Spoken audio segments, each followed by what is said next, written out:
Voilà, bonjour les amis, bonjour à tous, comment ça va? Alors les amis, on nous annonce un bon coup de tabac là.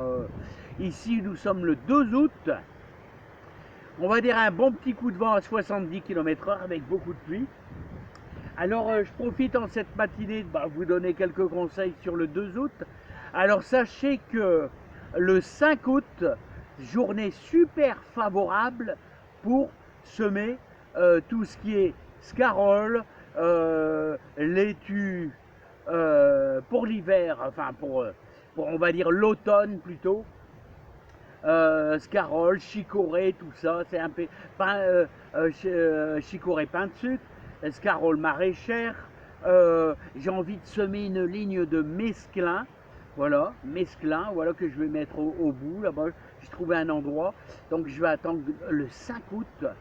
Alors, on est, bien sûr, petit rappel, on est dans l'extrême limite pour les haricots verts. Alors, vous avez vu les poireaux ici, les 3 lignes de poireaux, qui commencent à prendre un petit peu de cochonnerie. Là, bon, je crois pas qu'aujourd'hui je serai en désherbage, parce que il va faire un temps de cochon. Je profite des dernières minutes, peut-être des 2 dernières heures avant le coup de tabac. Et ceux qui ont la chance d'avoir un temps à peu près, ici au nord de Béthune ça ne sera pas le cas, repiquer des scaroles maraîchères tous les 10 cm. Et regardez, j'ai semé mes choux de Chine et je vais vous les faire voir de près. Voilà, ils sont bien levés, ils sont bien beaux là. Bon choux de Chine, c'est la première fois que je fais ça.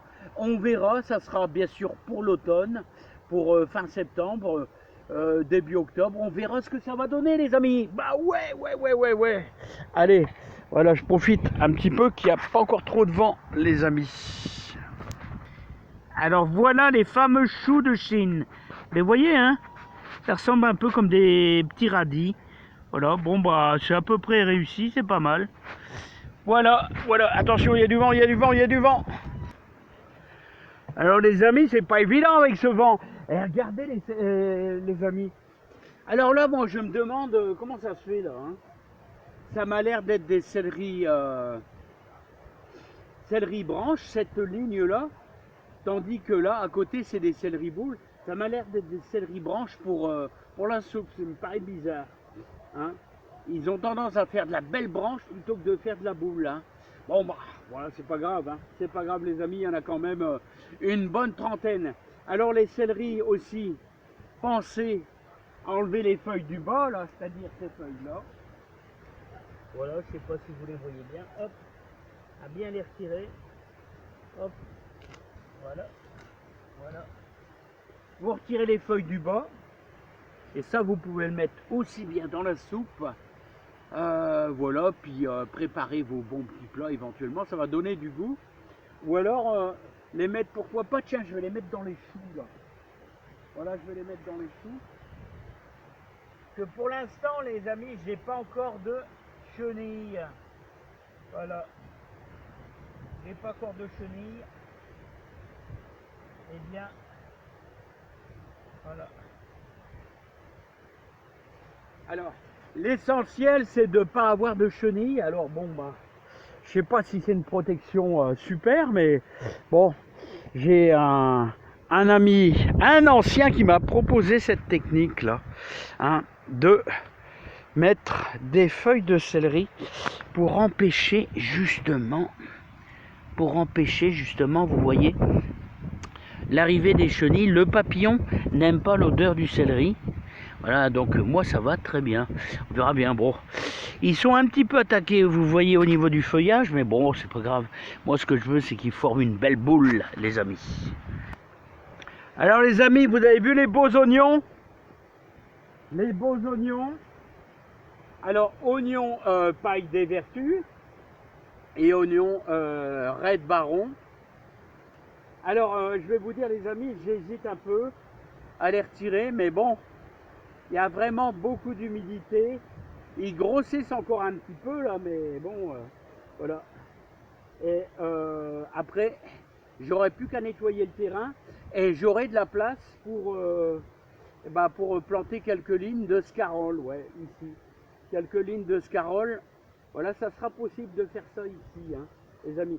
Alors les oignons, alors quand est-ce que on plante les oignons? Bah moi j'attends. Vous voyez, il n'y en a aucun, à part un oignon Red Baron, aucun qui a monté en graines au niveau des pailles des vertus. C'est pour ça que je vous conseille les oignons, pour éviter d'avoir des oignons qui montent en graines, je vous conseille d'attendre le mois d'avril. Soyez patient, attendez le mois d'avril. Et là, au moins, ils vont pas avoir...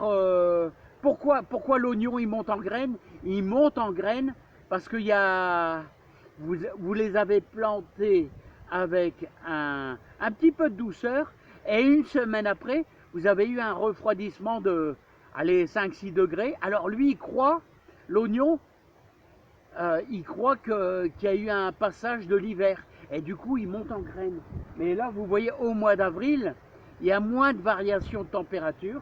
Et donc là, vous voyez, ils sont beaux, ils sont bien réussis. Hein. Ouais, ils sont bien réussis, les amis. Bah tant mieux, hein. On va se régaler. Hein. Dans les moules, tout ça. Ah là là, ouais, dans le nord, on mange des moules. Hein. Bon, allez, ça y est, il pleut, les amis. Il pleut, puis il fait du soleil. Alors, petit rappel, les amis, parce que j'ai parlé avec mon copain Bruno, et mon copain Bruno, qui me disait qu'il n'avait pas trop réussi ses échalotes. C'est pour ça que je lui ai conseillé les oignons d'Amposta. Oignons d'Amposta. On a du mal à trouver ces graines. Oignons d'Amposta. Et alors, vous avez 2 lignes d'oignons d'Amposta et 3 lignes d'oignons de Florence. Alors, quelle est la partie? Ils sont exactement pareils. Ce sont des copies d'échalotes. Ce sont pratiquement des échalotes, quasiment. Mais la seule différence entre les deux, c'est que l'oignon d'Amposta, on arrive à le conserver tout l'hiver, tandis que l'oignon de Florence, lui, il se conserve très mal. C'est-à-dire que, allez, septembre-octobre, vous allez le garder bien, mais à partir du mois de décembre, il va commencer à faire sa tige et il va ramollir. Il est plus délicat à conserver l'oignon de Florence. Alors, malgré le vent, je vais vous faire voir la différence. Je suis désolé, il y aura du vent. Hein.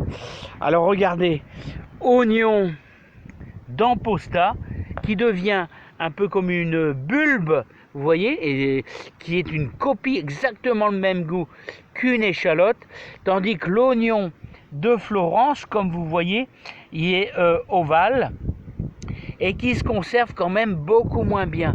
Alors retenez bien, oignon d'Amposta pour ceux qui loupent les échalotes.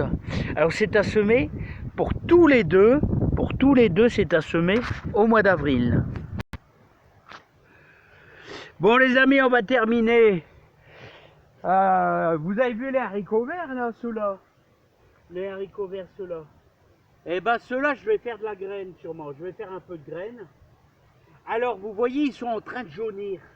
Eh bien vous laissez le tout comme ça.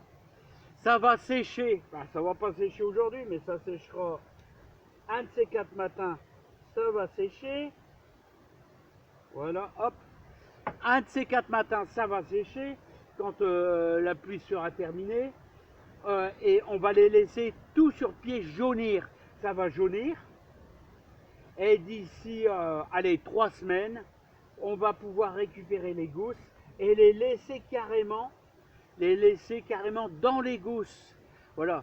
Ceux qui ont pas mal de bestioles qui pondent dedans, comment ça s'appelle là, des perce-oreilles là, voilà, qui pondent dedans, eh bien, je vous conseille de les passer une nuit au congélateur. Voilà. Et là, vous aurez de la graine. Super, parce que la graine d'haricots verts, ça coûte cher. Donc, résultat de la course, on les laisse bien sécher et dans 3 semaines, on pourra récupérer les gousses d'haricots verts pour avoir de la graine pour l'année prochaine. Là, j'en ai encore pas mal, là. Hein, bon, les amis, on se régale avec les haricots verts. On se régale vraiment. Hein. Et surtout, faites de la graine. Et on va essayer d'en prendre de la graine avec le petit Philippe. Allez les amis. Bon bah les amis, c'est tout pour aujourd'hui. Hein? Bon, je me retrouverai peut-être dans la journée. Là, je vais peut-être travailler un petit peu dans la serre, mais enfin, il y a d'autres trucs à faire à la maison. On profite des quelques semaines de congé pour travailler un petit peu. Voilà, à droite, à gauche. Alors les amis, moi je vais vous dire, qu'est-ce que j'allais dire? N'oubliez pas le 5 août, si vous voulez semer un peu de scarole, tout simplement. Je vous souhaite plein de courage, plein de joie, plein de bonheur dans votre jardin. Et il y a toujours à désherber. Eh ouais, il y a toujours à désherber. Allez, je vous dis à bientôt. Profitez bien. Plein de joie, plein de bonheur dans votre jardin. Ici, au nord de Béthune. Allez, bye bye les amis. À bientôt. Bye bye. Et regardez ça. Ça, c'est pas bon dans votre assiette. Génial. Gold Rush.